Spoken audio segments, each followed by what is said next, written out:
અનેક મુસાફરોની જિંદગી હુમાઈ છે અને આ હદભાગીઓમાં એક હિંમતનગરની 22 વર્ષીય યુવતી પણ સામેલ હતી, જે પહેલી વખત વિમાનમાં બેઠી હતી અને તેમની આ પ્રથમ સફર જ મોતની સફર બની ગઈ।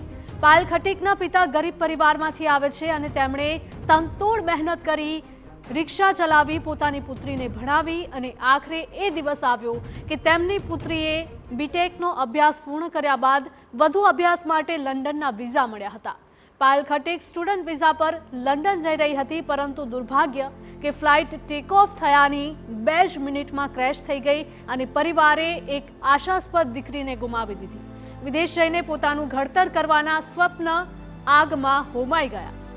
તો પાયલના પરિવારજનો હજુ પણ પોતાની દીકરીને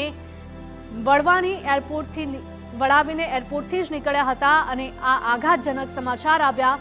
વિમાનની દુર્ઘટનાના સમાચાર સાંભળી પાયલના પરિવાર છે તેના પર આબ ફાટી નીકળ્યું હોય તેવી પરિસ્થિતિ સર્જાઈ હતી અને પોતાની વાલસોઈ દીકરીને ગુમાવવાથી પરિવારજનોની આંખ સુકાતી નથી। એ બીટેક કરવા માટે લંડન જતી હતી। અમે કાલે સવારે 7:30 વાગે અમે બધા કુટુંબ જોડે એમને એરપોર્ટ પર છોડવા ગયા હતા। ત્યાર પછી એરપોર્ટ પર સુખ શાંતિથી છોડી અને અમે હિંમતનગર પરત આવ્યા હતા।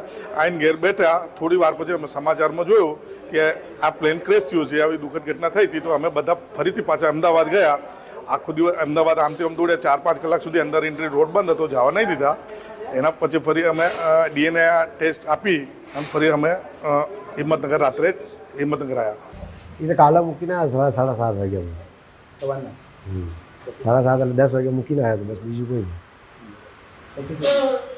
11-12 વાગે પાછો આવ્યો, પાછો આવીને 2-2:30 વાગે પાછો લેવા ગયો, એટલે અહીંયા સમાચાર મળ્યા એટલે બસ બીજું કોઈ નથી। શું કર્યું ડેન્સિટી કરાવી, બીજું કોઈ કરાય નહીં। તો વિદેશ અભ્યાસ માટે આ યુવતી જઈ રહી હતી, પરંતુ તેને ક્યાં ખબર હતી કે પ્લેનમાં તે પહેલી વખત બેસી રહી છે, તેની આ આખરી સફર હશે। પરિવારમાં પણ માતમનો માહોલ છવાઈ ગયો છે।